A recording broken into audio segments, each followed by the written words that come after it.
Pedagogies, and I'm Jan Rieman. And let me get my slidey slides working. Here's my hello. So like Sarah said, I'm Jan Rieman. It's pronounced Rieman. My email is jan.rieman@uncc.edu. If you're on Twitter and you want to connect, I'm at Janola Balboa. All the materials for this presentation, including these slides, are listed in this Google Drive. Because you cannot click on links from the presentation as I'm doing it, I went ahead and posted the link in the chat box. And so you've got that link. I'll send it to Sarah too in case anybody needs to access it otherwise.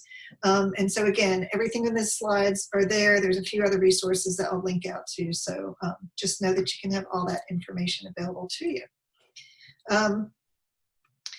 Thank you, first of all, to Georgia Rhodes, who saw me do some version of this work at Wild Acres back in September.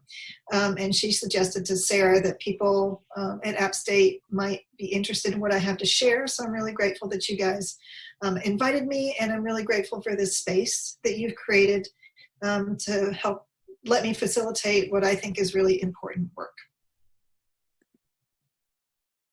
Sorry, sometimes my slides don't want to keep going for some reason. All right. Just like you would in a regular session, please take care of your body. If you need to get up or move or stretch or sit or eat or drink, whatever you need to do, please do that. It's really important. And we will have a little break in the middle just to kind of let you stretch. But please just do whatever you need to do. Just a note about online etiquette. I'm sure we are all far more experienced with remote meetings at this point than we probably ever hoped that we would be, but just a few quick reminders. Please share your questions, comments, any resources you have that come up in the course of this talk in the chat box. I have it open on the side of my screen so I can see it, but I have something on my notes on the other side, so if I miss something and it's really timely, please just unmute your mic and go ahead and ask. I want this to be a good conversation that we have, and that it's not just me talking at you. So, you know, just jump in, honestly. If you've got something, please do so. And if there's something typed in the chat box that seems important and somebody else sees it and thinks it needs to be shared, go ahead and do that too. If you need to save bandwidth, of course, you can turn off your camera. And otherwise, we all just know to keep our mics muted at this point. And I think everybody's got that down pretty well at this point. The workshop overview, I'm going to spend some time defining our terms, sharing some research around adverse childhood experiences and how that research impacts some of the knowledge we have about trauma. Then I'll talk about some trauma-informed frameworks for teaching, share some insights and tips along the way, and ask questions. And we'll have time at the end for a whole group discussion, however we want to do that. But I will pause regularly for questions and answers. And again, please feel free to jump in anytime that you want. So the timeline for today, about 40 minutes of me sharing some information, and then I've built in a 5-minute break just for us to stand up and go use the restroom, mostly me, so I think we can just take a quick break, and then come back for another 40 minutes and then spend the remaining time on discussion, okay? So I never like waiting until the end of a presentation to know how I can apply some of these things. So what I've incorporated throughout are just some quick tips for incorporating trauma-informed practices in your teaching. Many of them are just best practices anyway, and you likely do them, but I would like you to start thinking about how what you do already is probably trauma-informed, and then also think about places that you've set up barriers to students in some way that might not be as trauma-informed. So one thing that I think has been helpful in my class is to include a welcome message on your syllabus. And so here's just an example of mine that I include. And it's a way, and can everybody see this? Right, it's a way just to kind of set an inclusive tone for students. And I adopted this from a professor at UC Davis. And it reads, you belong here, so do your classmates. You belong here no matter your major, even if you're still decided. The second one is just you belong here if you grew up speaking like a North American news broadcaster, or your abuelita's language, or if you style shift from one kind of English to another, or shift speaking English with other languages of heart and home and back again. And it just goes on to state like whoever you are, whatever place you are welcome. And as you can see, it's kind of long. And at the end, I say, whatever your body type, appearance, talents, abilities, identities, histories, or backgrounds, you belong here. I think that's especially nice too for first-gen students who sometimes feel like they don't belong in a college classroom. So this is linked to in our Google Drive too, so you're welcome to take all or nothing from this or revise it for your own uses, but I think welcome messages on a syllabus are often really helpful to set the tone that you'd like to set for a trauma-informed classroom environment. All right, so I thought I'd talk a little bit about my trajectory, about how I got into this work. And so when I was working on this, something occurred to me that really in the past 25 years as I've been in the profession, I can see how I've really been cultivating a trauma-informed perspective along the way, even if I didn't know it was called that, or even if I didn't know that that was a thing. But when I was working on my thesis and my master's program and my dissertation, my PhD program, I was writing about dysfunctional families and that effect on adulthood. I was working on how childhood stories shape how these characters moved in the world as an adults. My time active in Quaker meetings and my first faculty appointment at a small Quaker college in Ohio at Wilmington College helped really make me aware of the importance of social justice work and the respect for all persons. And then my research for the past 7 years has been grounded in translingualism, anti-racist writing pedagogy, contract grading, and all these things that really lend themselves to a trauma-informed approach. So I've really been moving this way for a long time. But what actually got me interested specifically in this was I heard Nadine Burke-Harris, who is the current Surgeon General of California, on NPR a few years ago. And she had a lot to say about the connections between toxic stress in childhood and lifelong illness. She's a pediatrician, and she had a clinic, I think it was in Oakland, but it was in a low-income area. She was seeing a lot of interesting connections between her patients' home experiences and the chronic illnesses that she was seeing them develop. And so she ended up writing a book called The Deepest Well.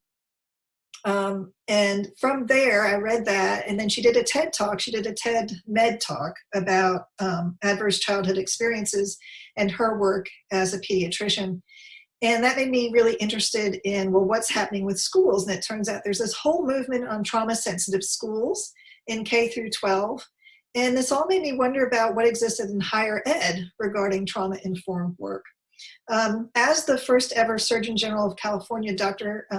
Burke-Harris has instituted the use of an ACE survey for all patients who receive California Medicare. And so a lot of different states are using studies and becoming more trauma-informed in various ways. But anyway, she was a really big influence on my initial interest in all this, and she's pretty awesome. This group, the Trauma, Adversity, and Resilience in Writing Studies, is a group that was formed after some of us had found each other, and we did a workshop at a national conference, which is the C's, for those of you who are familiar. And then since then, our group has really grown, and we've discovered a number of people doing this important work in higher education outside of writing studies, particularly social work and a few other places. But I was especially grateful for this particular cohort when we had a really traumatic event on our campus last year, because they had a lot of, it was just good to have people who weren't in my community who were studying trauma to talk about this. So I have a very quick content warning here, and just a note about content warnings. There's been a lot, or trigger warnings, whatever we want to call them. There's been a lot of research on this. It's not really the content itself that students are typically distressed about. They expect to encounter difficult concepts, particularly if they're taking a class that they know is going to include things. But it's usually how a topic is presented, or how a discussion was handled, or how other students react in conversations that is more traumatizing to students than the content itself. But that said, if you don't want to hear about gun violence, which I'm going to talk about in a minute, you can mute your mic or mute the presentation or step away for just 2 minutes. I'll post a safe to return slide when I'm done talking about this. So again, if you don't want to hear about gun violence, you're welcome to not listen to this next little bit. And I will post a slide saying when it's safe to come back. So it was exactly 1 year ago today that UNC-Charlotte had a deadly shooting on campus. And we have a memorial service this afternoon. It's taking place obviously virtually. But on that day, 2 students were killed, 4 students were wounded. Dozens of faculty were on lockdown with their students in their classes for hours.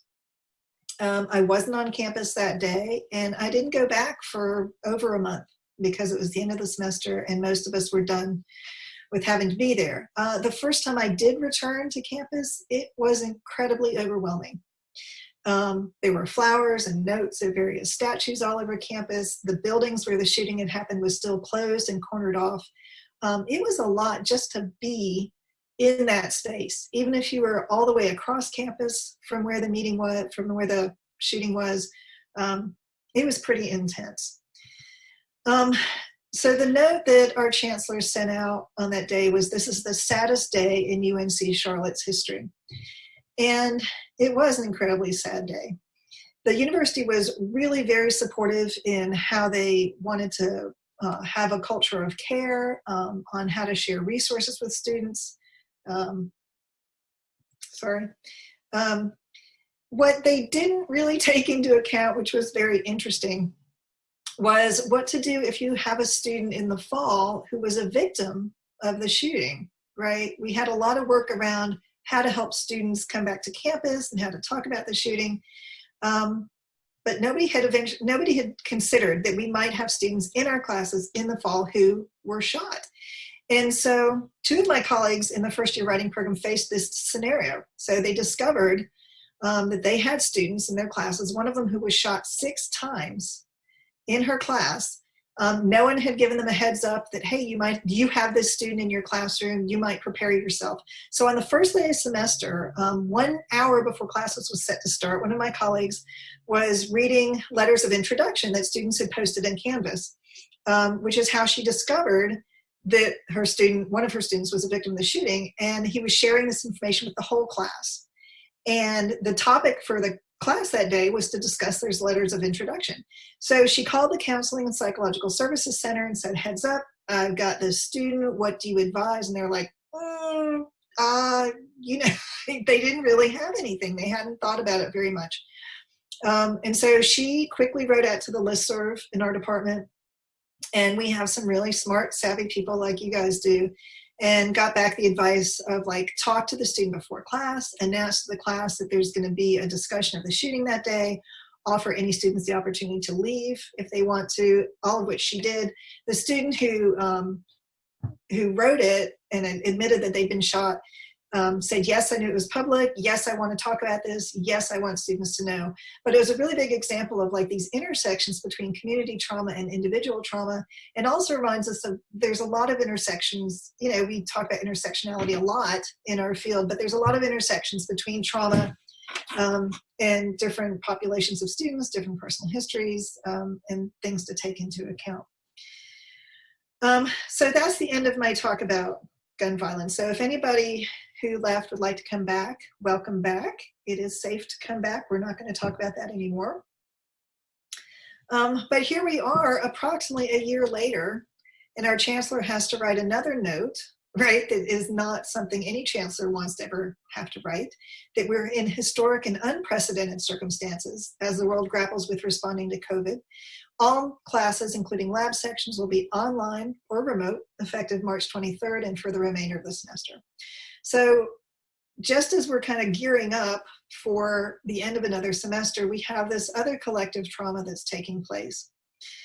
But what's really important to remember is that while last year our campus had, a community trauma, this year we're all experiencing some type of trauma due to this global pandemic. Even in the best of times, people with histories of trauma are among us. They are us. And so while an incident like a traumatic event can happen on campus, what I hope to help us think about today are the effects of less obvious trauma on our students and ourselves and our colleagues, and how we can develop trauma-informed practices in our classrooms, in our departments, and in our universities. And so it's just, it doesn't take something like a global pandemic or a really violent act on your campus to need to pay attention to trauma in our world. So does anybody have anything at this point they want to share in the chat box or ask questions about or share before we move on?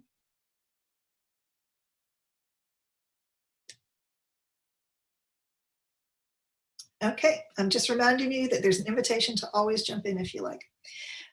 So every semester, we have vulnerable populations in our classrooms.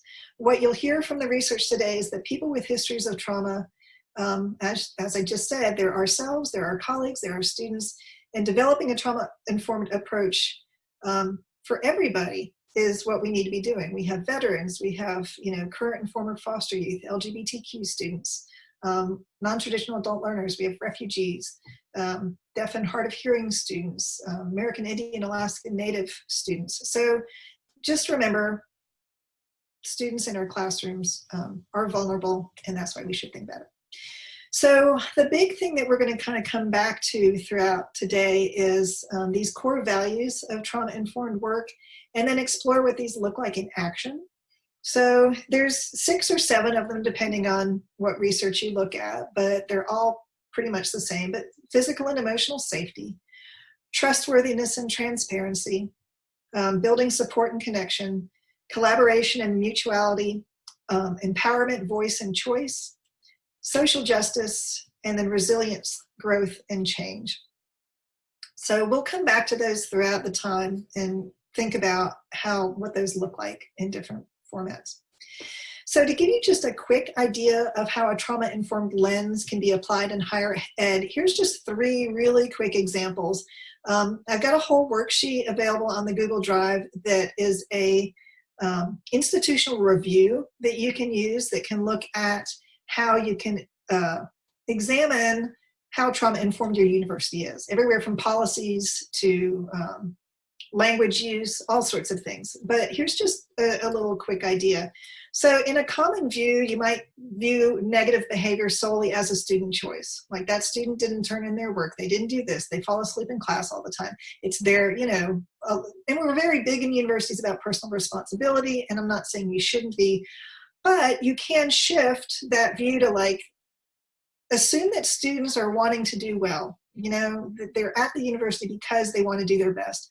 And perhaps they're lacking the necessary skills to get their needs met. Maybe they developed a misunderstood pattern of behavior in response to challenges, like they shut down instead of seeking help. And so it's just a shift in perspective for that example. The second one is like a common view is often we create systems by which a student must demonstrate that they're worthy of interventions, or they have to qualify for services, for accommodations, right? And so we can shift our view to a more trauma-informed approach to promote systems that are more integrated and less siloed in a culture where students get what they need to be successful, regardless of whether they qualify for services or not. There's a lot of barriers sometimes if you don't have a documented disability. And yes, I see that note about changing access. Thank you, Sarah, I'll do that. There's this whole element of sometimes a student does not have the money to go to the doctor to get the letter and the verification that the university requires to document a disability, right? Sometimes there's things that are barriers to students' ability to perform well in a class that are not documentable, right? And so how can we create ways for students not to have to be stopped by some of those institutional policies and get what they need? And then finally, just another quick example, sometimes we prioritize the needs of the university over the needs of the student, and this can come out in a whole lot of ways around policies and such. And so we really just always want to foster a student-centered environment, and that can look a lot of different ways. So I wanted to take just 1 minute, and while we do this 1 minute, I'll go and open that Google Drive to just write or think quietly. I'm going to set my timer. Some questions to consider is just what's resonating with you so far. What questions do you have at the moment? Maybe what do you already know about this topic? I mean, we have a lot of different people who have expertise in different areas. And something that's always good to ask is, what are you resistant to hearing? You know, so 1 minute, and while we're doing this for 1 minute, I will go and change the settings. All right. So the next part of this is some terminology. So I'll cover some terms important to today's discussion, including definitions of trauma, some history of the trauma-informed movement, and the ACE study, which is the Adverse Childhood Experiences Study. This is just a caveat that I think anybody would do. Keep in mind, I'm a writing studies scholar, I'm a teacher. So my interest in this work is really on how to help students to learn and how to create spaces for trauma-informed pedagogies. I recognize that some of you here may have a much deeper understanding of the complexities of trauma and its effects on people and the neurobiology that happens with trauma. So just remember, my interest in this is really from a teaching perspective, and I've done enough work that I get the basic concepts, but I'm certainly not, you know, a psychiatrist or an expert in it. So here's another just quick teaching tip that you probably, again, already use. You know, take the time to learn how to pronounce students' names. Even if they wave you off and say something like close enough, or, you know, oh, that's good, or whatever, you don't want to be close enough. You really want to get it. And that goes the same for like other students. So sometimes perhaps if you have a small enough class, you do the name game and people are, you know, repeating each other's names, and they kind of mumble it or get it half right. You know, you want the students to call each other by their, you know, names as they want them pronounced as well. And sometimes that takes practice if we have students who have names that we're not familiar using. So something, again, that you probably already do. All right, let's talk about trauma a little bit. The first thing and the most important thing to remember here is that in the context of brain development, trauma is not the event. Right? The event is the event. What trauma is that the individual response to the event, right? So traumatic stress occurs when an experience impacts the body in a way that alters the stress response system, right? So two different people can experience the same event and have vastly different experiences, right? So I'll just read this quote here. Trauma results from an event, series of events, or set of circumstances that is experienced by an individual as physically or emotionally harmful or threatening, and that has lasting adverse effects on the individual's functioning and physical, social, emotional, or spiritual well-being, right? So again, one person could be in a car accident and they're like, yeah, that was, you know, whatever, I'm mad my car got wrecked. Another person could be in a similar car accident and be really deeply affected by it, right? So we'll come back to that idea too. So re-traumatization, what we want to develop a trauma-informed approach is to avoid re-traumatizing people, right? And again, this means more than just like trigger warnings, because as I said before, research shows that it's not the content typically that's most triggering. It's pedagogy, it's policy that's often distressing to students. How content is presented, how it's discussed, other students' reaction to it. So re-traumatization as itself, and there's a couple different definitions you could use for this, but the one I chose is from the Substance Abuse Organization. It's the triggering of traumatic stress reactions or symptoms in response to a situation that mirrors prior experience or relationship dynamics. So sometimes the way you even interact with a student in a classroom can be re-traumatizing for them depending on their own personal experience, right? And you can't know that, like you can't know how you're exactly supposed to react with every single student, but we do have some pretty good guidelines for it. So to be trauma-informed in any context, and trauma-informed practices exist in a lot of different places, means to understand the ways in which violence, victimization, and other forms of trauma can impact families, individuals, communities, and then to use that understanding to inform policies and practices in order to prevent re-traumatization and to promote resilience and growth, And if we think about being trauma-informed in the context of higher education, the big thing we want to remember is that trauma is pervasive, right? It is in our classrooms, it is with our colleagues, it is with people who work on campus. It can impact us all.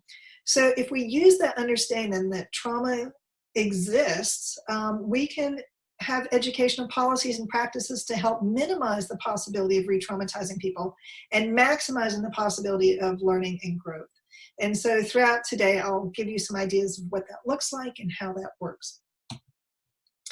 So what I'm offering today isn't new. I didn't invent this. It's not something that is, new to the scene. Trauma-informed approaches have been around for at least 20 years. They started in the behavioral health field. They extended to other places like addiction services, mental health services, child welfare services, homeless services. Trauma-sensitive schools, like I said before, are all over the country. Whole states like Oregon, Wisconsin, and others have policy and practice initiatives.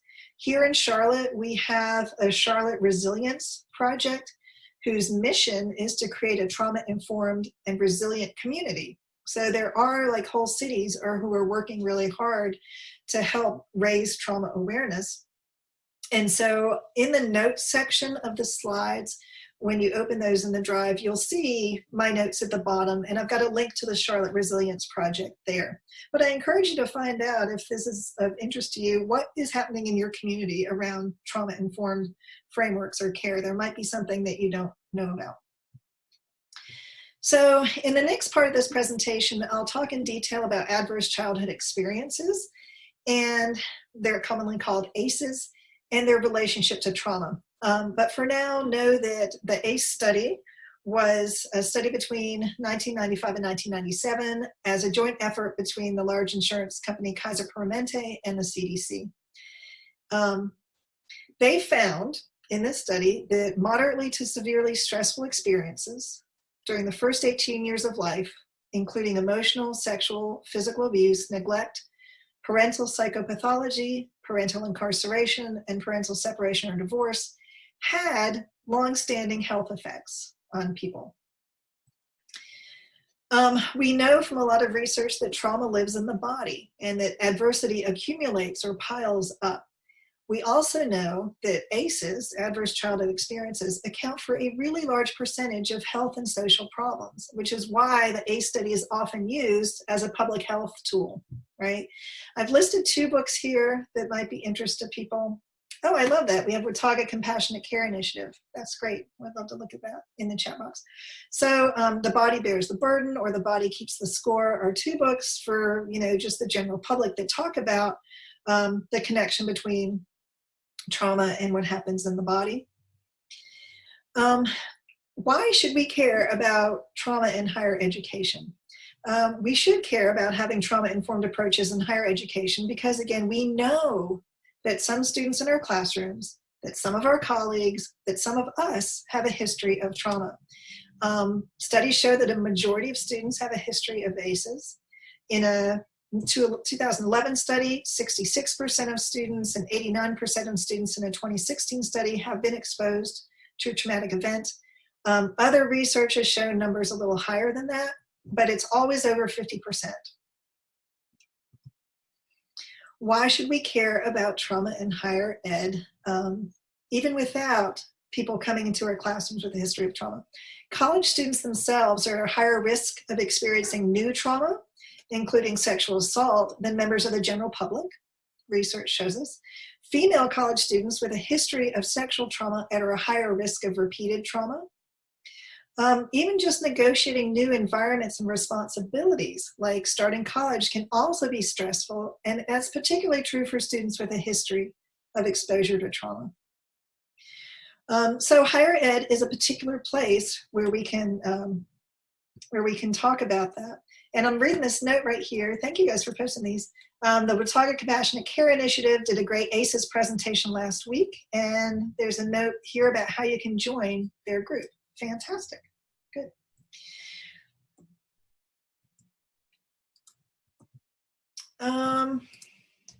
Awareness of trauma also matters because it impacts students' ability to be persistent, It impacts their ability to complete courses, which obviously ties into retention and graduation. And these same issues impact people in the workplace too. So in 2016, the University of Minnesota added an ACEs survey to their annual health survey of students. So this wasn't the only piece of it. It was included in a whole other list of things that the university is trying to find out. So on the right of the screen here, you can see an example of the kind of ACE questions that were asked. You know, did you live with anyone who's depressed, mentally ill, or suicidal? And this is before the age of 18. Did you live with anyone who was a problem drinker or an alcoholic? Did you live with anyone who used illegal street drugs or abused prescription medications, etc.? So you can see that about 64% of students reported having at least one ACE score.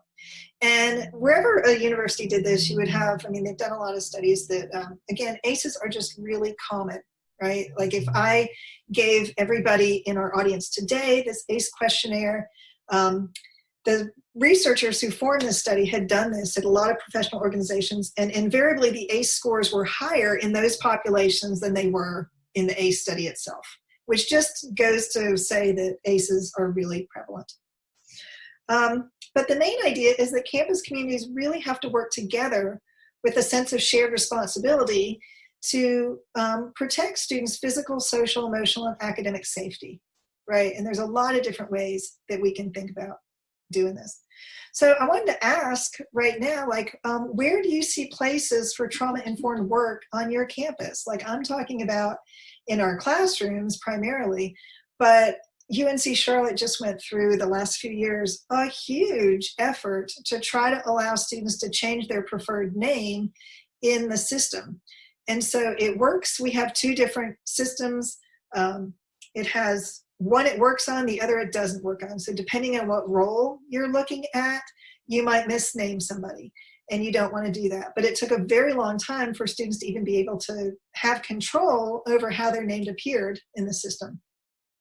Other issues that our campus is working on is when we send materials out to students' homes, the name on that might not match the name that their family uses for them. They might not have come out to their family yet if they've, you know, changed names and changed genders. And it's just really so many little policies that we can think about where we could be more trauma informed. So I was just going to ask, like, where are the places that you see we could do this work on campuses?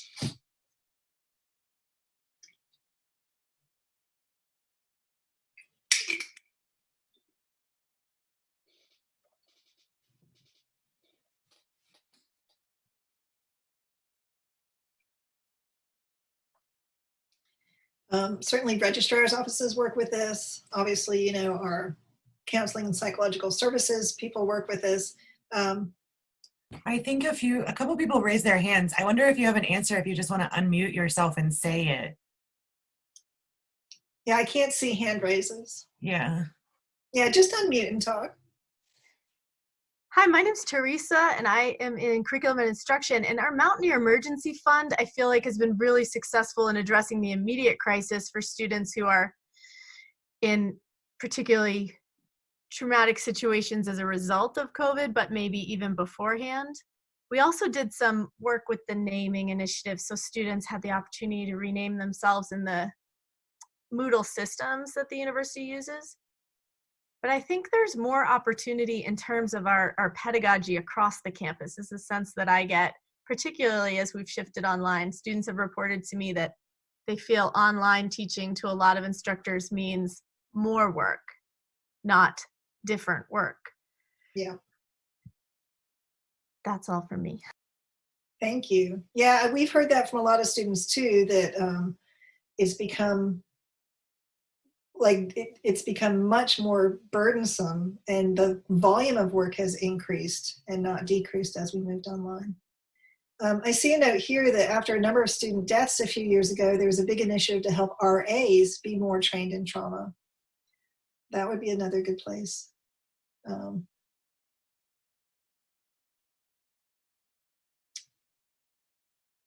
Yeah, with COVID, we too have had student emergency funds and ways to help students with that. Another thing that we've been encouraged to do, which is heartening from the university, is we have a food bank, an emergency food bank on campus.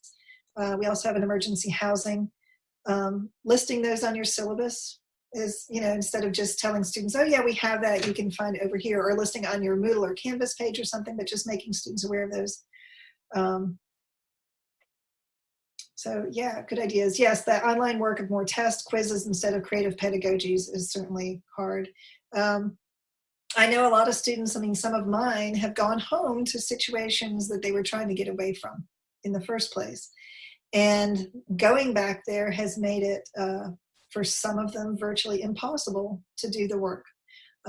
Whether it's a technology access issue, whether it's their parents think that they're not in school anymore, and so they expect them to do a lot of childcare or housework or whatever. Some of my students are working full-time, trying to just get money. So yeah, Teresa, you said you're concerned that many of our students who experience trauma may not be back in the fall. Yeah, and it may end up excluding them from higher ed. Absolutely, I have that fear a great bit too, that some students who, especially first-year students who had made it and felt like they were on their way, and then this happens, and because of finances or mental health issues perhaps of going back and being in this situation might make it really hard for them to come back. All right, so we're about 40 minutes in, which is when I scheduled a little break for us for just 5 minutes. So just to go take a stretch, it's 1:40, so we'll come back 1:45. So go get a drink, use the restroom, scroll Instagram, I don't know, whatever you want to do for 5 minutes. I'm going to stand up and stretch for a little bit, and I'll see you guys in 5 minutes.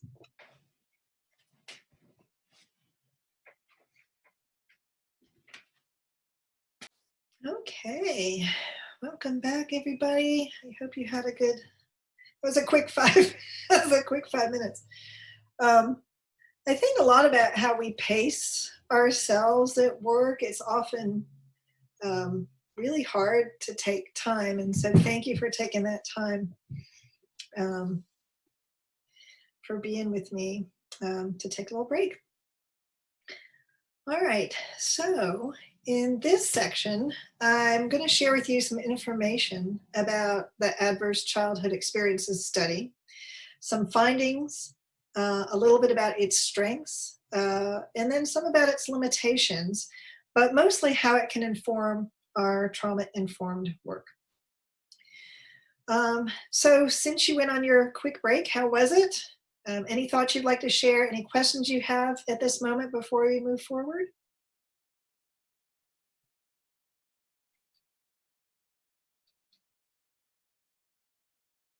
Okay. And I love seeing these messages of how everybody wants to say hello to each other, which is really nice. I miss my colleagues a lot too. We have little coffee and conversations online, but it's not the same as seeing each other in the hallways and having lunch together or going for walks, and it's really nice. I'm glad you got a snack. Good. Okay, so here's another quick tip. Part of what we want to do in trauma-informed pedagogy is give choice.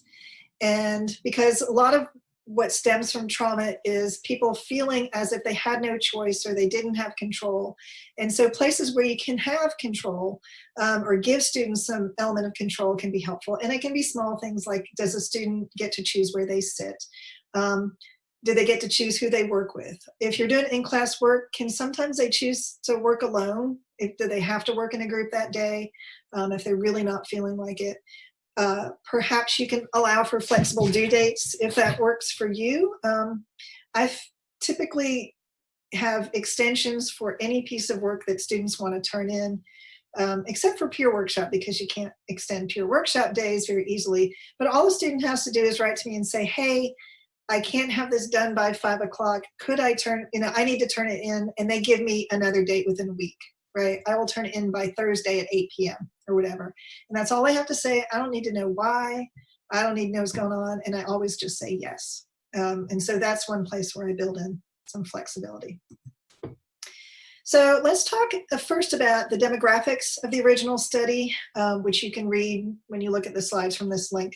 So it was 17,500 participants. they were asked a series of questions about neglect, household dysfunction, and abuse that happened during their first 18 years of life. 70% of the respondents were white, 70% were college educated. They all had good health care. And so since that time, there have been ongoing studies that show the prevalence of ACE is similar to that of the original ACE study. So on the one hand, that's nice because we see that the ACE study was accurate. On the other hand, it's really stinky because it means we haven't done anything to decrease the prevalence of ACEs, which was one of the hopes of it. But the big message from it is that ACEs are common across all populations. And they go on. So yeah, I don't know how they justified that sampling, but they did. The questionnaire addressed 10 specific categories of ACEs: emotional abuse, physical abuse, sexual abuse, physical neglect, emotional neglect, substance abuse in the household, mental illness in the household, and it was just the mother treated violently. There wasn't about anybody else. Divorce or parental separation, and criminal behavior in the household, perhaps a household member going to prison. So each category of abuse, neglect, or dysfunction experienced counted as 1 point. And there were 10 categories. So the highest possible score you could get is a 10 on an ACE score. So from the ACE survey, a participant could score again from 0 to 10 out of the categories. 67% of the people had at least one ACE. 1 in 8 people had 4 or more. And so again, ACEs are just exceedingly common. So here's a pyramid that they call the ACE pyramid, and it represents kind of the conceptual framework of the ACE study. It has uncovered how ACEs are strongly related to the development of risk factors like disease and well-being throughout the course of a person's life. So there's dose-related response between how many ACE scores you have and things that, but again, it's an average. So you can see that there's social, emotional, and cognitive impairment, some disease, disability, and social problems. And I'll give you a few more examples of this. What the researchers learned from this study was that early adversity has lasting impacts, and that higher ACE scores correspond to brain development, the immune system, the hormonal system, even the way that our DNA is read and transcribed. So high doses of toxic stress increase risks for things like smoking, alcoholism, heart disease, teen pregnancy, COPD, suicide, cancer. So you can see on here, this is from the CDC, injury, mental health, maternal health, infectious diseases, chronic diseases, risky behavior, and opportunities are all increased when you have a higher ACE score. So what we know, and this is the book that Nadine Burke-Harris wrote that was one of my entryways into this work, the ACE study makes it clear that adverse childhood experiences in and of themselves are a risk factor for many of the most common and serious diseases in the United States, regardless of income or race or access to care. And Teresa, you asked if this is related to what's playing out now with COVID cases throughout the US, particularly impacting disadvantaged populations. In some cases, yes, because one of the reasons that ACEs, what we don't want to do is like use ACEs to like color a whole population of people, but absolutely we know that there's some systemic factors that make some populations more vulnerable for sure. So for what we want to think about is scores and learning. And Julie, thank you all for posting these good questions. I'm curious, especially for our purposes, about the focus of ACEs on years 0 to 17. A lot of our students' first experiences with abuse, assault, or other traumas happen in their first year or two at college. Yes, that is true. And so the ACEs score is only tracking age 0 to 18, and it doesn't cover once they get to college. But I'll talk a little bit about what happens sometimes when students come to college that makes them more vulnerable to trauma too. So with ACE scores and learning, research tells us that these exposures can have lasting impact on individuals' ability to learn, to process information, and to be in full control of one's physical presence in space. So there's a lot of scientific work around the prefrontal cortex, around the limbic system, around different parts of the brain that show how toxic stress and trauma changes the way our brain works. And that can have effects on learning. So I've got a little caveat to this on the next slide, but a lot of research has been published to say that ACE scores of 4 or more are, twice as likely to smoke, 7 times more likely to be alcoholics, 6 times more likely to have sex before age 15, twice as likely to be diagnosed with cancer, twice as likely to have heart disease, 4 times as likely to suffer from COPD, 12 times as likely to have attempted suicide, and 10 times more likely to have injected street drugs. And if you go look at the study, you will see these bar graphs that show a correlation between ACEs and these issues that can happen. But this idea of 4 or more is kind of not a good number. I'll talk about in just a minute. So the strengths of the ACE score is that it's a really powerful tool on the origins of public health problems, right? We can see that there's a correlation between early childhood trauma and other long-lasting health issues. It is a good measure to show how adversity accumulates and increases risks. It really does give us a preventative perspective, like if we can particularly change intergenerational, trauma, that is helpful. But it really does also remind us that ACE scores are everywhere. The limitations of the ACE study, and this is really important to keep in mind, it's a really crude measure of actual exposure, right? And I don't ever recommend anybody giving your classes an ACE study. I mean, you can go online and you can find the questions, you can take your own test, you can come up with your own ACE score. But what an ACE score cannot measure is it can't measure the frequency of exposure, right? It can't measure the severity of exposure or how chronic that exposure was. It doesn't ask what age you were when that experience occurred. It doesn't account for gender differences in impact of certain adversities, which we know impact genders differently.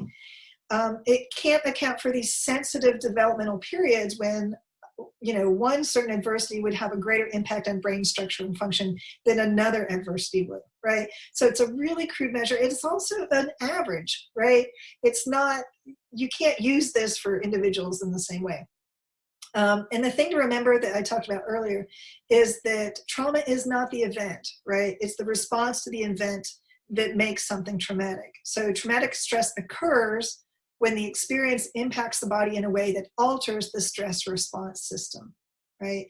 So 2 people can have the same ACE score, like 2 people can have 5s, but one person had chronic abuse at a particularly vulnerable age, right? Whereas another person had one single incident that didn't affect them as highly. So you can't just say, oh, I have an ACE score of 5, therefore I'm gonna develop all of these things, right? That's just really important to remember. The other interesting thing is this ACE study has been incredibly popular and people have used it for all sorts of reasons. So the number of scientific, this is mind-blowing, the number of scientific publications citing the ACE study from 2001 to 2017 is over 32,000, right? So just imagine like how this information with one study starts getting used in all these different ways. It appears in more than 100 different journals. There's multiple disciplines who are really interested in using this: criminal justice, public health, psychology, education. And then there's also people in the lay media who have used it, newspapers, magazines. Again, you can go on the web and type in ACE score, questionnaire, and you will get one and you can take it and it'll tell you, with your ACE score of 5, you have a, X chance of being, addicted to whatever. So there's a lot of interest from multiple fields, which shows that we're really interested in how this works, but it also needs to remind us that you've got to be really careful. And so the last couple of years, Robert Anda, who's one of the co-principal investigators and designer of the ACE study, has been pretty vocal about saying, hey, here's what we intended with this study, here's how we think it's useful, here's ways that it's not so useful, right? And there's a publication in the American Journal of Preventive Medicine that he recently did. And this is a link to a TED Talk, or not a TED Talk, but it's a YouTube video that was recorded as a talk that he gave that addresses some of this. So I think that's helpful to remember. So let's talk about how the ACE study is helpful. And this is what Robert Andis says, and I think it really holds true. What the ACE study is, it's a gateway to compassion, empathy, and healing. So we can think about the ACE study as just a reminder that people have trauma in their lives, and that because of that, we need to have a compassionate, empathetic, and trauma-informed approach, really everywhere, ideally, would be good.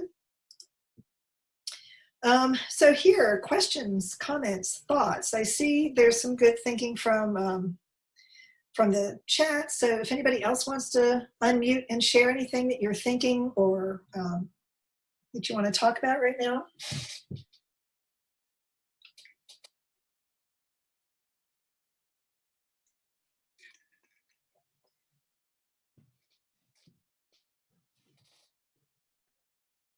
I was thinking about what Julia had posted about this idea of a lot of our students' first experiences with abuse, assault, and other traumas happen in their first year or two at college, and also thinking about how you were talking about vulnerable populations, and wondering about kind of how those two things overlap, and maybe that might be where we're going. But thinking about like how college students in their first couple of years at college are like a very particular form of vulnerable population. Some of them maybe have never been vulnerable before in any way whatsoever, but all of a sudden they kind of are because they're in this like brand new space and sense of freedom and all those things. Yes, and there is some really good research on that. I'm not talking about it here, but there is some that focuses more on what happens to first-year college students in particular that can be traumatic for them, and how colleges or universities can set up support systems or help identify that. I don't address it so much here, but there is a lot of literature on it. Anything else anybody wants to share or ask? Okay. So this next part is thinking about trauma-informed framework and how we can apply that. So here's another little quick tip, again, one that you probably already know and you already do because you're super smart, even if you didn't know you were trauma-informed, but always practice universal design, right? Caption your videos, add alt text with images, use properly formatted headings to structure a page so that screen readers can easily read them. Use sufficient color contrast. Don't use color alone to convey meaning. Write meaningful hyperlink texts. Ensure that any action a mouse can also, that used with the mouse can also completed using only a keyboard. And this is a guide from Portland Community College that you can link on, that I'm sure all your university, like App State probably has a really good resource for this, as do we, but I found this one from Portland State to be really comprehensive. We have universal design training every semester. We have a really great group of people who help us do that. And I see Heather said that there's a group of students in the social work department that are trained in doing presentations about ACEs. So that's great. So if you wanted to have somebody come, I don't know if it'd be helpful for departments to hear about it, that would be really good to do. So anyway, just remember to use universal design, because the goal of that is you want to give access to as many people as you can, right? We don't want to set up barriers. So what can trauma look like in higher education? So sometimes trauma looks like disinterest, laziness. Sometimes students will dissociate in class and they're not able to really participate and talk and do the things you'd like them to do at that moment. They might not be able to recall or retain information very well. Sometimes it looks like having a hard time following instructions or starting a task or assignment, or even seeing an alternative viewpoint. And we know part of that is developmental, particularly with first-year students as we move from, what are the two things? You move from relativism, from something to relativism, right? It can look like missing classes, right? It can have often manifest in fear, anxiety about risk-taking, deadlines, exams, group work, public speaking. It can manifest in a whole lot of different ways. It can even manifest in falling asleep in class. Like if a student gets really overwhelmed with something and they kind of shut down, and that results in just, sleep. Sleep can often be a sign of like a lot of other things. So just having this holistic approach, like a student in one of my classes this semester was sleeping a lot. He would just fall asleep. And, when I talked to him, he's like, well, I get up at 5 every morning and I work at auto-val. And, my class was at 2:30 in the afternoon. And so by 3, he was kind of wiped out, and so just kind of being aware, not saying that, that's great that everybody sleeps in your class. But one thing I saw about this California school, and it was an elementary school, and this woman said, if a student falls asleep in my class, she said, I let them sleep because sometimes it's the only place they feel safe enough to do so. She had a lot of students from neighborhoods that were really violent, where they didn't feel safe to sleep because they were hypervigilant, or maybe their home didn't feel safe. And so for her, and so trauma-informed schools have a lot of ways to address that. Like maybe they have a place that students can go and rest. So anyway, it can look like a lot of different things. Teresa says, I've noticed that arts-based learning can facilitate students seeing other perspectives. Yeah, sometimes like helping students move into a mode that they're not usually working in. But this idea that one of the phrases that comes about in trauma-informed education is, instead of thinking what is wrong with you, like to a student, like what's wrong with you that you're so lazy or you can't follow instructions, you kind of think like what has happened to you instead, like what has happened to you that has made you unable to do this thing. And so that's one way to change your perspective a little bit. Trauma-informed approaches are holistic. They require a paradigm shift at both the staff and the organizational level because they really do reshape a college's culture, practice, and policies, right? It's like we can't do something, we can't do something just in the classroom without really trying to help make changes elsewhere. Like how can we help make changes in our attendance policies for our departments or things like that. And Kelly says we can't take this personally as faculty members, which is true. You have no idea what's going on with somebody in your classroom. And they're not really obliged to have to tell you either, right? Like you shouldn't demand like, what is wrong? And why are you sleeping? They don't have to tell you, but you can have it's not personal oftentimes. They're doing their best. They're there. They came, they made the effort, and you have to help them figure out. So I'm just going to go back to this idea of what the core values are in a trauma-informed policy, or if you're trying to develop that: safety, trustworthiness and transparency, support and connection, collaboration and mutuality, empowerment, voice and choice, social justice, resilient growth and change. And so I'm going to click on this nice example that Janice Carrillo, who's out of Edinburgh University in Pennsylvania, she has some nice examples of trauma-informed approaches. I'll try to make this bigger. So examples. So for emotional, physical, and academic safety, make efforts to create an atmosphere that's respectful of the needs of safety, respect, and acceptance for all class members in both individual and group interactions, including feeling safe to make and learn from mistakes. So that can be doing practice quizzes. It can be doing really low stakes assignments to help a student learn and practice to do something before making it big. So as she's got some examples here, model assertive nonviolent communication skills. So there's all sorts of research too on practicing nonviolent communication that we can look at.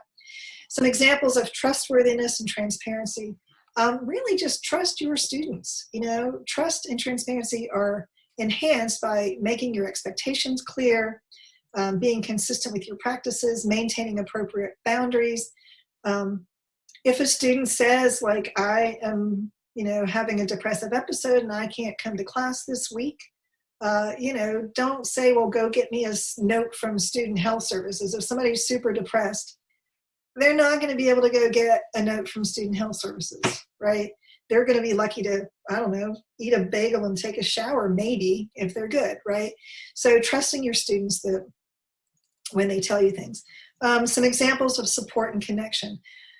So help class members be connected to support on campus that can help them succeed, right? So links to your Writing Resources Center, links to, like we talked about before, if there's a food bank for academic centers of excellence, for tutoring, like really help your students know what's available to them.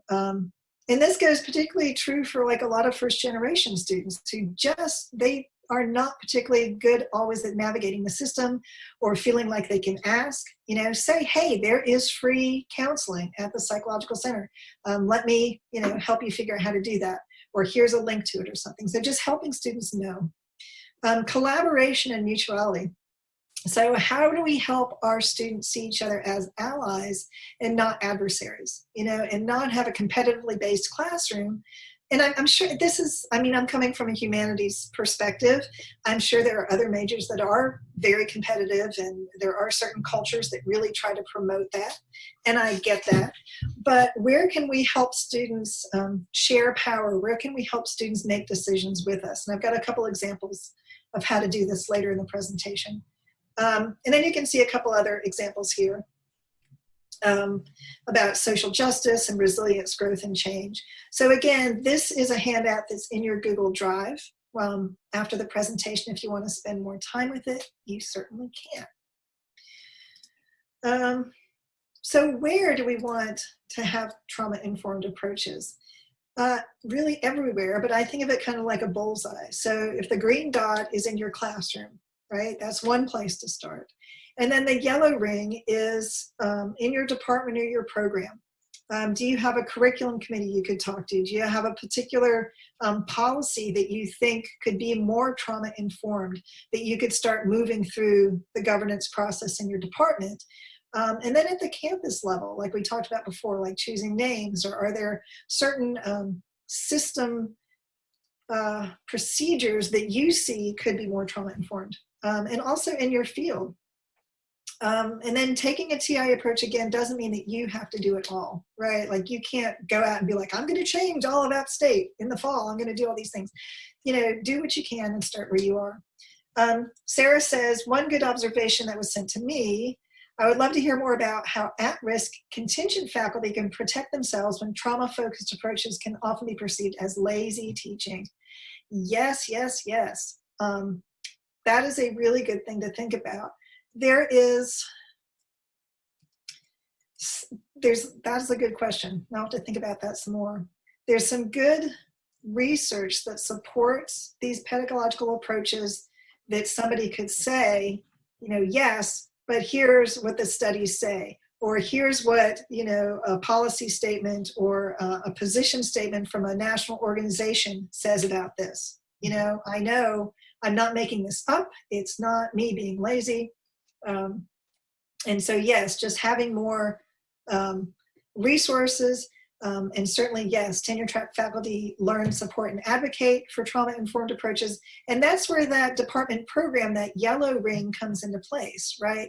So sometimes faculty don't feel empowered to enact some of these trauma-informed approaches because they don't feel like the department would support them. And so if we have that kind of compassionate care framework in our departments, then faculty can feel like they have more agency to enact some of these things, right? So here's one place for trauma-informed work to happen.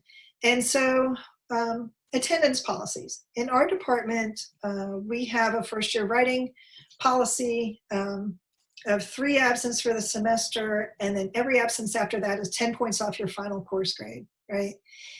So there's a lot of faculty in the department who feel really comfortable kind of using that in ways that make sense, right? This student has done all the work. I know that they had these extenuating circumstances. I am happy to extend that policy for them. There are other faculty in our department who are very rule-bound, which isn't necessarily a bad thing, but do not feel like they can take any leeway at all, because that would jeopardize, and that could be a good line with, like, contingent faculty, that they would not feel safe saying, well, I let the student have 5 absences and they still did fine. So I wanted to show just the policy that we're working on in our department to help kind of give faculty a little more room for this. And this is something that we're moving through this fall. So I'll just read you kind of the draft of what we're working on. And this is particularly for first year writing. This class is a small activities-based learning environment where you will learn from working together with your peers. Your attendance and participation matter because your thinking and contributions to class are valued and valuable. Therefore, this attendance policy reflects the importance of you regularly attending class, which means arriving on time, actively participating, and staying until the end of the scheduled class session. So instead of just saying, 3 absences and then XXX, explaining to students more like, here's why attendance in this particular class is really important, because we do all these things. And then this part in yellow is something that we're working on too, for students to know. So the first year writing program recognizes that students with chronic physical or mental health challenges may need some attendance flexibility. If you have concerns about being able to meet the attendance guidelines for this course, please communicate with me early in the semester so that we can determine what kind of attendance flexibility may be necessary and reasonable. A really good model for this is the Stanford's attendance flexibility statement.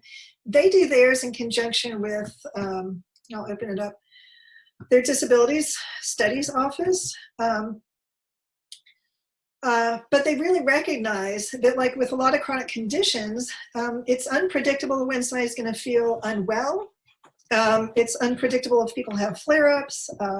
There's all sorts of things.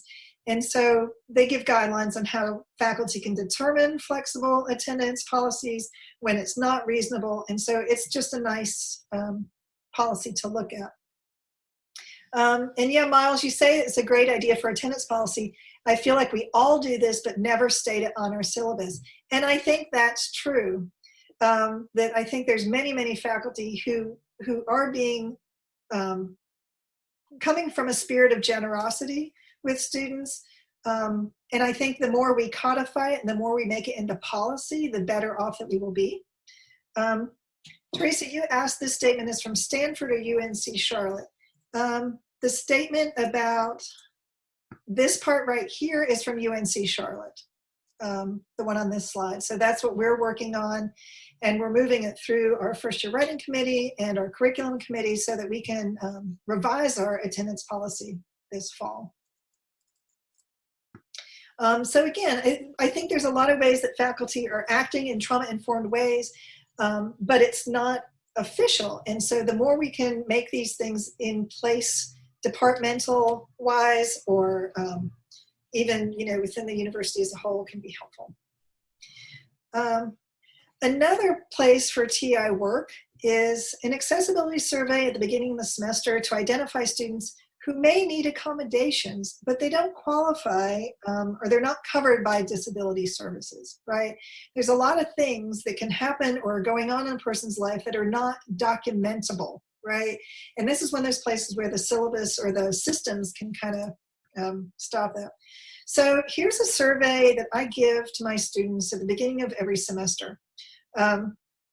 And I always want to make sure, the point of this is to make sure the class is as accessible to everybody as it can be. So I say, and this is again a survey I give in Canvas or I'll give it in a Google form, if you have a documented disability and have registered with the Office of Disability Services, then I've already received a letter outlining accommodations for you. So you don't need to answer these questions again, because one thing that a lot of people with disabilities go through is they have to like repeat again and again and again and give this form and that form, and it's a real burden, right? So we're trying to decrease those barriers. So if there's a question I ask in the survey and the student's already, stated this with the Office of Disability Services, I just say, I've already answered this. So I also say if you're not comfortable answering questions in this form, you don't have to, you can talk to me personally, you don't have to fill it out really. But this does help me. So one of the questions I ask is, any concerns about classroom space?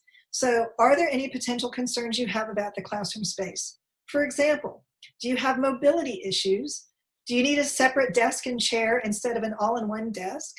Do you need to be in a particular spot in the classroom? Are you distracted by sounds, movement, open windows, blinds, music, loud conversations, buzzing lights, bright lights, sense? Do you have any concerns about getting up and moving around during class? Because sometimes, like in my class, we get up and we get in a circle or we stand up. And maybe somebody, there's a billion hidden disabilities. Maybe somebody has issues that it's not easy for them to stand up and sit down. And I'm like, get up, get down, change seats. That might not be, and I need to know that, right? And so students can expand upon that.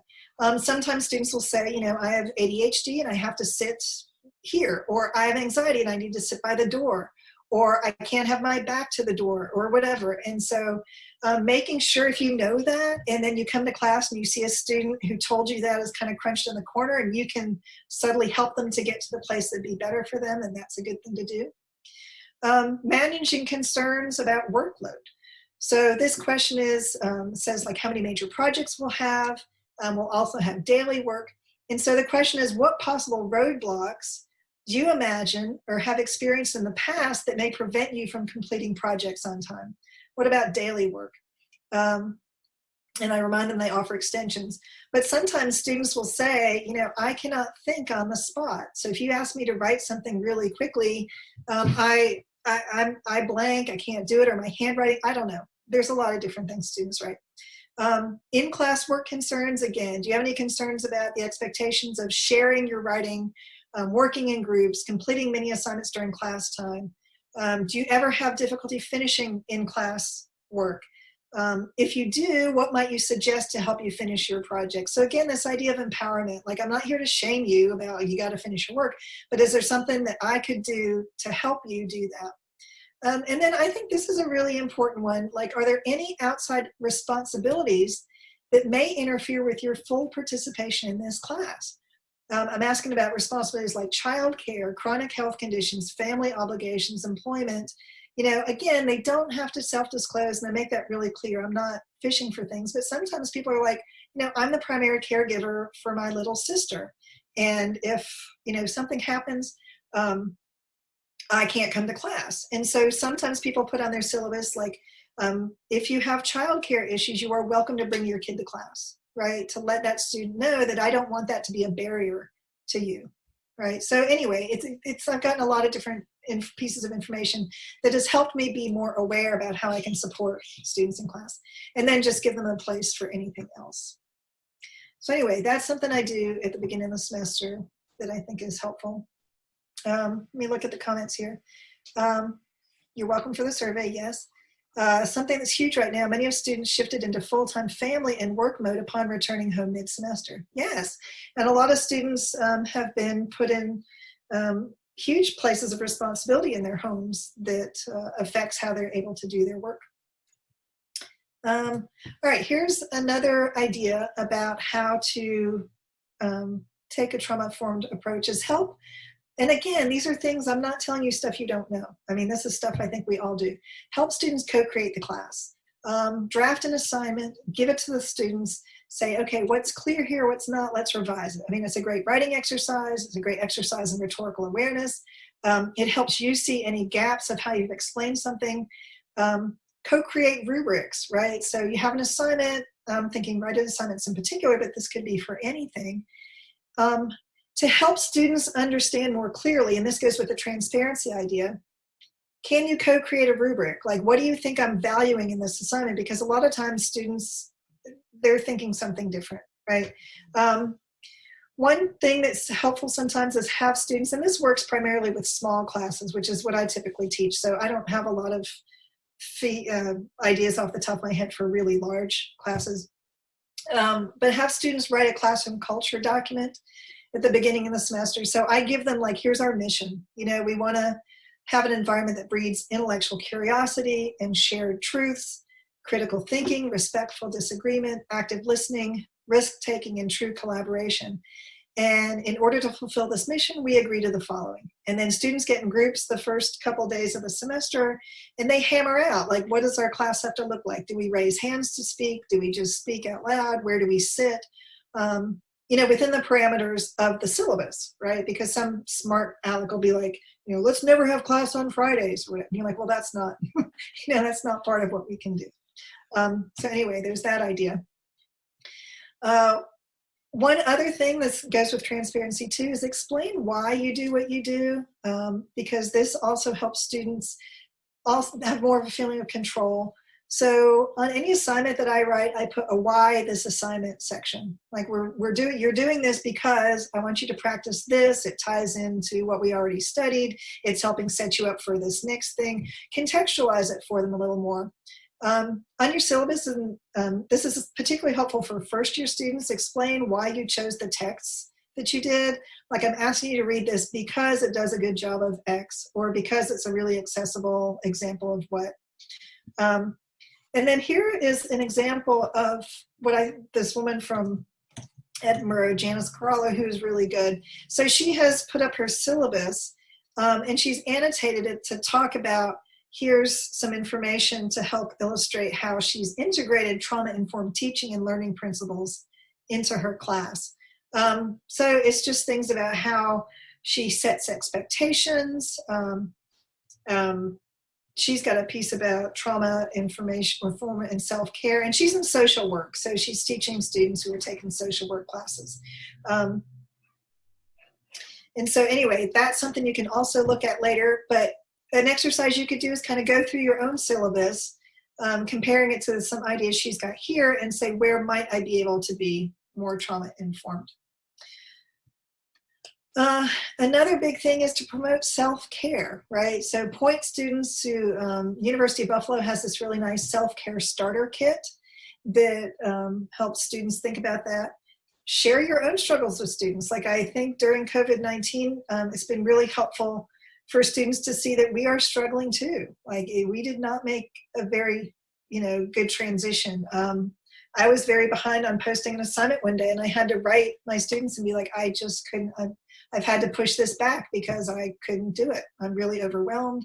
And then, of course, take care of ourselves, right? Because there's self-care for educators. It's a really quick handout to think about. But just letting students know that, part of being a student and part of being a human, in the world is to help take care of yourself, right? The most important quick tip for trauma-informed pedagogies: work from a place of compassion and kindness. Help your classrooms, departments, program, university develop a culture of compassion, and really trust students. Trust them, and think about it. And then this last part is just a reminder about what Robert Anda said, is that a TI approach is a gateway to compassion, empathy, and healing. And so it's not like we have trauma-informed things just for the sake, but it's to help make it a little better. And so that is all I've got to share with you. I've got a couple suggested topics we can talk about, and I think we've got, about half an hour. And so, Teresa, you say you've appreciated your first-year studies folks sharing the trauma-informed learning and teaching model for assignment design, transparent assignment design. Yes, yes, yes, yes. So here's just a list again of trauma-informed core values. So you might think about, like, what are policies that can promote safety? What are, like, assignment design that promotes transparency? Trustworthiness comes into, like, do you have a statement on your syllabus that says something like, I will respond to emails within, X amount of time, and do you actually do that, right? Like, do you build that trust with students? And then here's just some, ideas if we need topics to talk about. I think we probably have enough, but ask yourself, are there any approaches that you use in your teaching or that you see in a university that are potential barriers, right? Or what approaches do you have that are already trauma-informed? Are there any theories, practices, or pedagogies that you believe are already trauma-informed or trauma-aware, and what makes them so? And then you can think about how that applies elsewhere. How your course, assignment design, assessment practices use trauma-informed approaches to create a classroom space that holds compassion at its center and allows students to participate from a variety of perspectives. And this doesn't mean developing trauma-focused assignments. I mean, one thing I do want to say is it's not asking students to write about, like, please write about your most traumatic experience. That's not what we're trying to do. We're not asking students to share and let's all talk about what has traumatized us in the past, right? That's not really the point. So Elizabeth, you say, I mentioned that ACEs affect people differently. as when one person is more deeply affected than another after a similar event? Is there research on why some are more resilient than others? And does trauma-informed pedagogy offer any specific ways to nurture or help students cultivate resiliency as a response to trauma? Yes, they do. So one piece that I left out of this because we didn't have enough time is there's a whole lot of research on resiliency and how students can cultivate and how we can help students cultivate it. So I can share some of those resources too. The research about why one person's more deeply affected than another. Yes, there's a lot of that. Some of it that I read is outside of my realm of expertise, and it's a lot to do with, you know, developmental stages and the intensity of trauma and such. So I can't speak to that one as much. But yes, there's a ton of research on resiliency.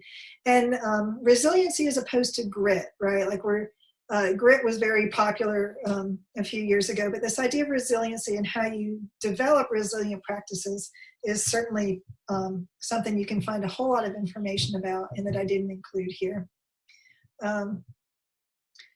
So Tanya, one thing on my mind, that slippery slope to being too much. Too much what? Too much how?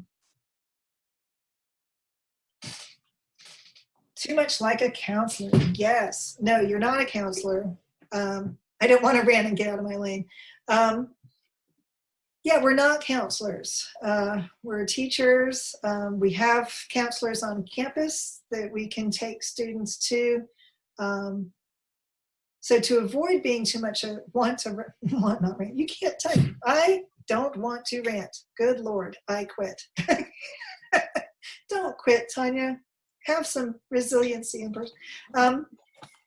That's really good. So some of the advice, you know, you want to always maintain appropriate boundaries with students. And there's different, you know, leadership styles about being authoritarian and authoritative and really having very clear expectations for students. So sometimes I think my default is I fall into a more permissive instructor, right? Like I become too, I could have the tendency to become too accommodating and too forgiving of a bunch of things, which isn't necessarily helpful either. So there's some work in the Google Doc that addresses some of that.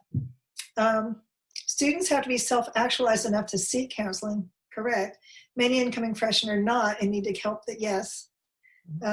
That's true. And, you know, we're hitting students, particularly if we work with first-year students, at such an interesting developmental time, right? And if we know how brain development works, there's a lot going on, you know, when you're 18, 19, 20, 21 years old, right? I don't know how to help students become self-actualized to seek counseling. So I can't help with that. I think Meg has a question. Meg, can you unmute yourself? I'm trying to. Yes, I just did. Cool. I was really struggling with like how to word this because I'm not quite sure what I'm trying to get at, but I think one of the things that, and Sarah actually works with me on this, we run like a challenge essay option where students can like place out of their first year writing class if they like didn't quite get the AP score or they transfer in, you know, whatever.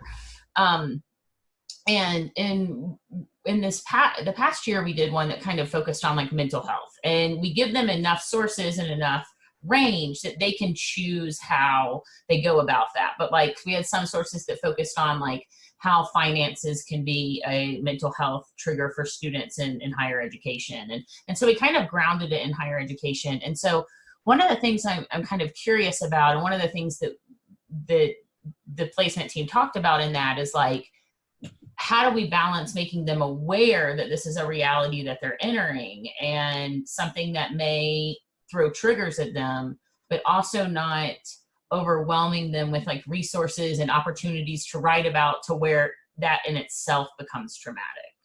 Mm-hmm. Yeah, that's a really tricky balancing place, isn't it? Because you want to give students the opportunity to do it, to, you know, investigate things that are available to them. So I think the best advice I could give is go back to these core values, right? So if you're transparent with them saying, I'm asking you to do this because you are going to face these issues, right? And that trustworthiness piece, like I'm going to give you reliable places to find this information.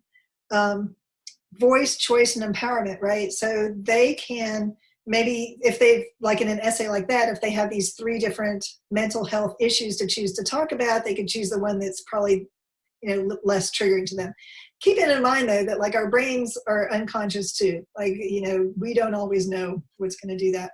And then, the element of social justice, like understanding that there are inequalities, systematic inequalities that exists in our society.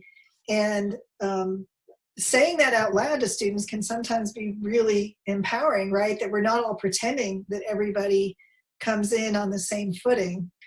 So those are some suggestions that I would have. And I see Julia has some great ideas here.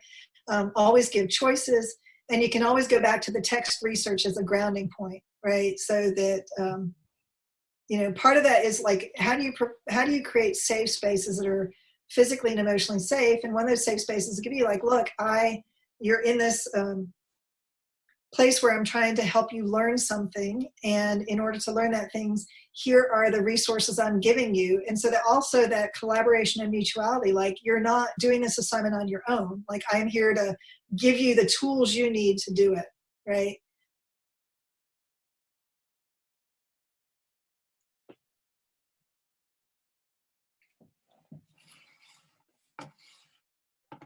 And I'm thinking about a student I had a few semesters ago who was a vet and said that, was diagnosed with PTSD, and this was like her 4th time trying to take first-year writing. She was, probably in her 50s. And she had something, every day was such a struggle it was something different every day. And I was not capable of meeting all her needs, despite having a trauma-informed idea, despite having compassion for her, despite all of these, like I had done everything that I could do to try to support her to be in that class. And it ended up being just more than she could do. So sometimes like remembering that there are a lot of factors at play and we're just this one piece of it, and we can offer stuff, but we can't always meet every student's every single need every single time too.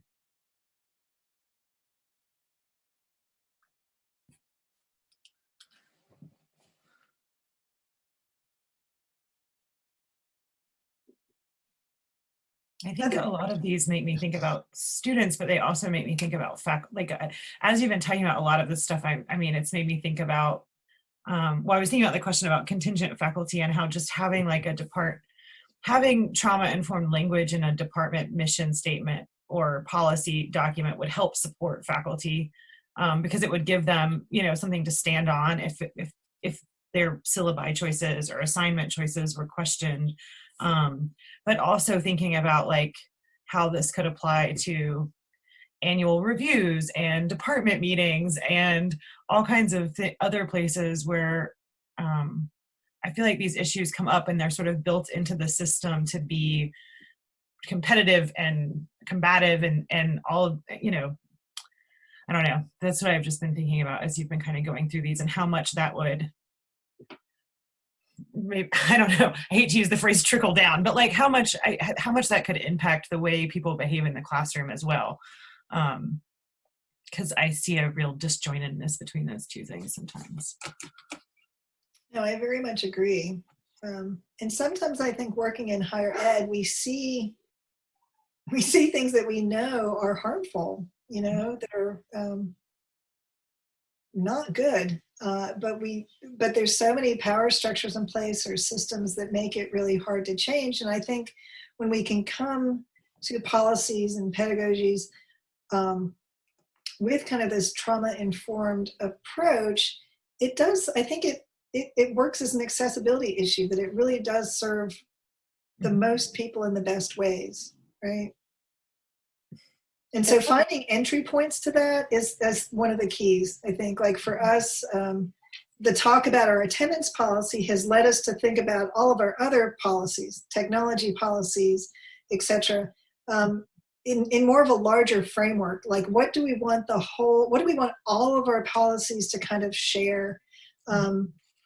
What is the foundation on which we're building all of these issues, right? Instead of them being just these disjointed things. Like for the technology policy, you know, some people can be really recalcitrant, like you cannot have your phone out, you cannot have your laptop out, you know, and if you say that, you might automatically outing somebody who has that as an accessibility allowance, right? And you know, that when I mean, people, the phone thing in classroom is really interesting too. Like there are tons of medical things that happen on your phone now. Like diabetics have, you know, ways to read their blood sugar on their phone, and to ask a student to not have their phone out, and then to have to explain why they do have their phone out could be really unfair. So I don't know, just having larger conversations about all of our policies, I think, can be really helpful. I think Meg had her hand up. Mhm. I got it. I resolved it, I think. Did I lower it? Yeah, I think so. I don't know. I resolved it. I resolved my hand raising. You're good. Jan, I just wanted to thank you for sort of mentioning the 50-year-old's, you know, veteran that you had in your class, and you know, it was her 4th time trying to get through this class. I worked in the community college system for 9 years, and I worked with primarily a military dependent population. So that was definitely my existence for many years, to work with students with just extensive trauma. But I have to say, whenever I came to Appalachian, I thought, okay, I'm working with sort of the traditional, you know, the traditional college students, so I'm not going to see as much of that. But obviously, it, you know, that was a huge assumption on my part, and especially I think with the stay-at-home order, it has really illuminated a lot of, you know, the things that our students have to deal with. And I think for us to, and I, you know, sort of, I realized that before all of this, but I think for us to just realize that even though we're working at a university and we have primarily traditional students, that they still have so much going on, and to work with them as best we can. No, I'm so glad you said that. That's true. And just remembering that, like, when students, they've made this, you know, financial investment, this huge effort to be here, you know, they want to succeed. And so if we come at it from like, okay, how can we help you succeed? As opposed to, I'm going to make this really hard for you. Like, you know, and especially in first year writing, which is often people treat it as a, you know, as a gateway course, you know, and so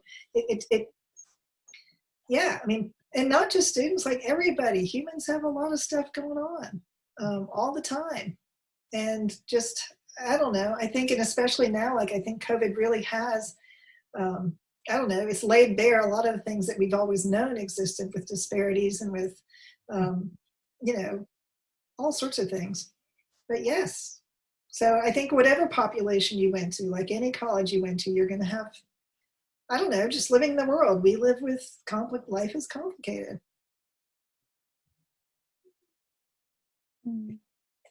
I had something I've been thinking about a lot as we've been talking on our campus about increasing the number of students here, and the university is making a really concerted effort to start serving more regional students and non-traditional students, first generation college students, as a way to reach our enrollment targets, which I think probably all of the campuses that aren't Chapel Hill and NC State are probably doing that as well. But one thing that I've noticed a lot is, and I know we're trying to build our Student Success Center, and we've added counselors and stuff like that. But what I find kind of scary from just talking with colleagues about it is a sort of a belief that, well, this is going to be a disaster because they're just not going to be as prepared academically for the setting. And I think it is possible that they won't be as prepared academically, but I see, I mean, just because they won't have the same scores and some of the same backgrounds, and they won't have family support as much maybe, but I see, you know, some of the really fundamental problems with our very well prepared students. They are in the emotional realm, right? It's students with panic attacks and who can't get to class. And those are the ones who are now not attending our online classes because it's just so much easier to just not turn on the no one's going to come to them and make them do that, right? And so I think that we probably need more faculty development of exactly this type to be thinking about that, because we can't really just, I don't think, responsibly be nonchalant and just assume that, well, they're just not going to be very academically good, so this is a crazy idea. I mean, if we're committing to admitting them, we're the front line for them, that we're the faculty, right? We're the people that we know they're going to have contact with. Whether they go to any of these other offices is out of our hands, right?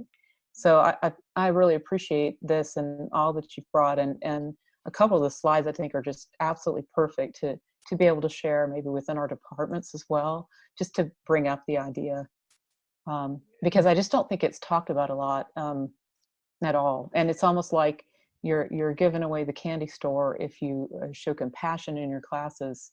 And and I see that because I mean I get comments from students like, wow, you really care that we learn, and I'm really dumbfounded that this seems so exceptional, that it really bothers me that seems to be exceptional, at least for freshmen that I teach. So we probably should review this a little bit, just as a faculty in general.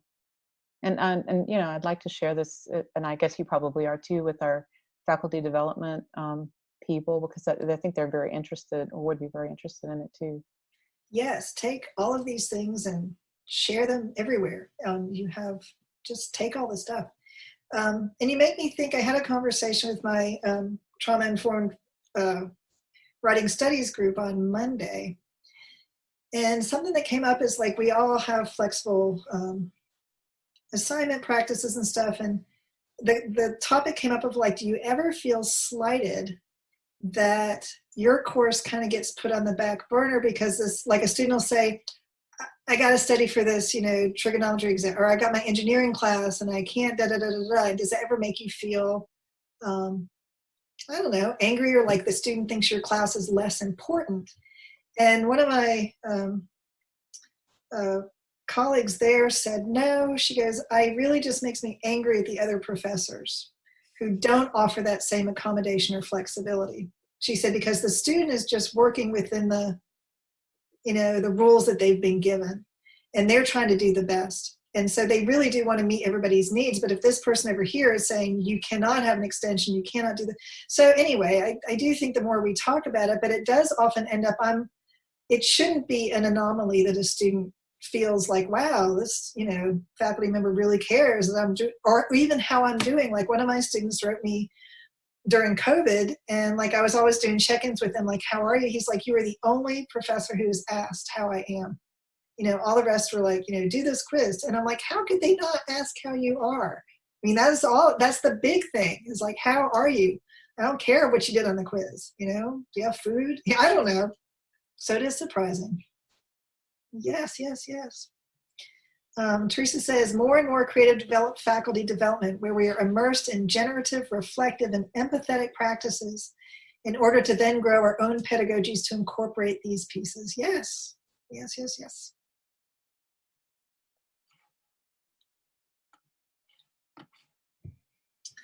All right, I think we have about 10 minutes. Is there anything else folks want to share? I'm really grateful again that you've opened this space for this conversation, because I think there's so much to be done with these kind of conversations.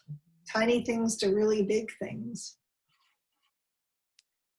Jan, I've been doing a little bit of research on first-generation college students, and not a whole lot has been written about pedagogy in first-generation college students. Most of it seems to be written from sort of the student services perspective. But I have noticed, as you've been speaking, there's a lot of crossover, because the pedagogy suggested with first-generation college students is to be compassionate and meet them where they are. And do you know of is there any crossover on sort of like first-generation college students being more susceptible to having a traumatic experience? Not off the top of my head. The one thing I'm thinking of is a big study at UT Austin about a chemistry class for first-gen students, which I can send to you later. Email me and ask me about it, and I can send it to you. So there's some, but not as much as I think there probably should be around it. Okay. Sure. Thank you. And then there's a who is it? There's a professor who wrote a book that came out this past year, who was a first-gen college student who was poor. Like y'all might remember who it is. He's a African-American man who got a scholarship to Exeter. I can look it up real quick, I'll tell you. But he's got some really good resources because he's a social researcher. It's on my other slidey thing. Let me look.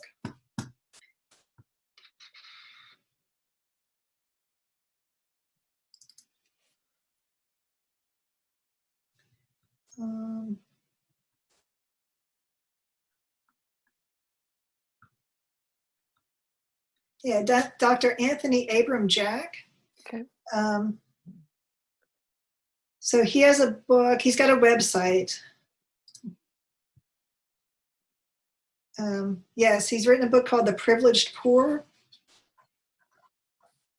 Can you all see my screen? Yes. Yeah, okay. So yeah, so that's something I would look into. He's got a lot of good resources that he works with. He's a sociologist. Thank you. I was thinking, I think I read this on Twitter because I can't remember where I read it. So I think it was somebody, but I was thinking of what we were talking about before the workshop started about how, just having all of these meetings, via Zoom, and how we get kind of tired of staring at our faces. And the thing that I really think it was a professor on Twitter who was writing about it.